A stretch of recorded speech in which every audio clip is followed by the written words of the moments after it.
Nah, itu kadang-kadang Abu Bakar ini berjalan di depan, kadang-kadang juga Abu Bakar ini berjalan di belakang, sehingga Rasulullah SAW bertanya kepada Abu Bakar, kenapa Abu Bakar berjalan di depan, kadang-kadang juga di belakang?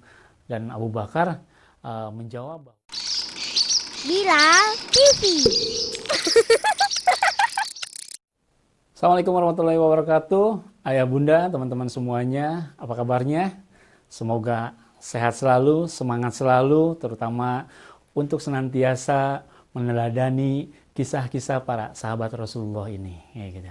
Dan mudah-mudahan berkah Allah Subhanahu wa Ta'ala hadir ke keluarga ayah bunda semuanya. Pada kesempatan ini, Kak Wahyu ingin bercerita tentang sosok sahabat Rasulullah, yaitu Abu Bakar radhiyallahu anhu. Abu Bakar radhiyallahu anhu ini merupakan sahabat Rasulullah yang paling dekat. Abu Bakar radhiyallahu anhu sangat mencintai Rasulullah, bahkan bisa dibilang lebih mencintai Rasulullah ketimbang mencintai dirinya sendiri. Pernah suatu ketika, teman-teman, Rasulullah mengabarkan tentang peristiwa yang sudah dilalui oleh Rasulullah, yaitu tentang peristiwa Isra Mi'raj, di mana teman-teman mengetahui bahwa Isra Mi'raj ini adalah perjalanan dari Masjidil Haram di Mekah ke Masjidil Aqsa di Palestina, di mana dalam perjalanan Isra dan Mi'raj ini dilanjutkan ke langit ketujuh, dan itu ditempuh dalam jangka waktu semalam, di mana ketika Rasulullah mengabarkan, semuanya tidak mempercayai.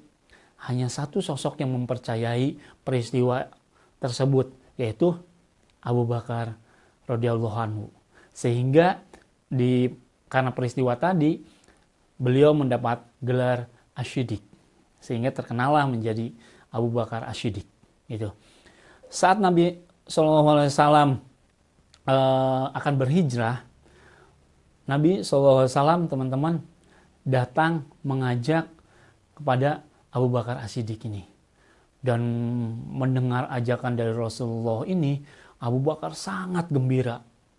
Dalam sebuah kisah dikatakan bahwa Aisyah tidak pernah melihat ayahnya ini menangis begitu bahagia selain saat diajak hijrah oleh Rasulullah SAW. Teman-teman, perjalanan hijrah ini bukanlah perjalanan yang gampang. Jarak antara Mekah dengan kota Madinah yang berjarak 490 kilo itu bukan seperti sekarang yang jalannya mulus, kemudian bisa ditempuh dengan kendaraan, bukan. Tapi padang pasir berbatu panas juga. Dan itu harus ditempuh oleh Rasulullah SAW bersama Abu Bakar As-Siddiq. Dalam perjalanan hijrah itu, Abu Bakar As-Siddiq mendampingi Rasulullah singgah dulu di Gua Syur. Dan yang luar biasa, ketika akan beristirahat, Abu Bakar ini mempersiapkan kondisi Gua Syur ini terlebih dahulu agar nyaman, di mana lobang-lobang yang ada di dalam Gua Syur itu ditutup. Khawatir ada binatang-binatang yang akan mengganggu kekasihnya, yaitu Rasulullah SAW. Kemudian setelah dirasakan cukup, Abu Bakar As-Siddiq mempersilahkan Rasulullah untuk beristirahat, dan akhirnya Rasulullah, teman-teman, beristirahat di pangkuan kaki Abu Bakar As-Siddiq. Dan ketika Rasulullah sudah terlelap beristirahat, Abu Bakar menyadari ada satu atau dua lubang yang belum tertutup. Akhirnya oleh kakinya tadi, lubang tadi ditutup. Dan Masya Allahnya, teman-teman, ada binatang yang menyengat kakinya, sehingga Abu Bakar menahan kesakitan. Saking sakitnya akhirnya keluar air mata, dan air mata itu mengenai wajah Rasulullah SAW. Rasulullah SAW pun terbangun. Akhirnya Rasulullah bertanya kepada Abu Bakar Siddiq, apa yang terjadi wahai Abu Bakar? Kemudian Abu Bakar mengatakan bahwa ada sesuatu yang menyengat kakinya.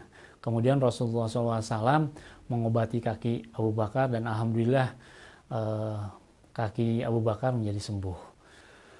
Teman-teman, ketika Rasulullah SAW dan Abu Bakar sudah keluar dari gua dan melanjutkan perjalanannya ke kota Madinah, itu kadang-kadang Abu Bakar ini berjalan di depan, kadang-kadang juga Abu Bakar ini berjalan di belakang, sehingga Rasulullah SAW bertanya kepada Abu Bakar, kenapa Abu Bakar berjalan di depan, kadang-kadang juga di belakang?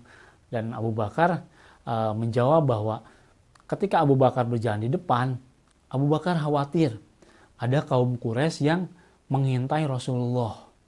Dan ketika Abu Bakar berjalan di belakang, Abu Bakar khawatir ada orang Quraisy yang mengejar Rasulullah. Teman-teman, Abu Bakar Siddiq ini orang yang sangat paling mencintai Rasulullah, lebih dari mencintai dirinya sendiri. Ia mempercayai Rasulullah ketika yang lain mendustakannya.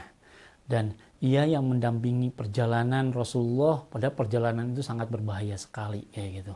Dan Abu Bakar As-Siddiq inilah sosok yang paling mirip dengan Rasulullah SAW dalam tingkah lakunya. Gitu ya. Teman-teman, ada 3 perkara yang ketika 3 perkara ini ada dalam diri kita, kita akan mendapat manisnya iman. Yaitu 1, ketika Allah dan Rasulnya kita cintai melebihi apapun. Yang kedua adalah ketika kita mencintai hanya karena Allah. Dan yang ketiga, ketika kita menjauhi kekufuran setelah kita mendapatkan nikmat dari Allah, seperti halnya kita ingin dijauhkannya dari neraka jahanam. Itu saja teman-teman, sepenggal kisah tentang Abu Bakar Siddiq. Mudah-mudahan jadi inspirasi untuk teman-teman semuanya untuk bisa terus meningkatkan kecintaan kepada Rasulullah SAW. Semoga bermanfaat. Assalamualaikum warahmatullahi wabarakatuh.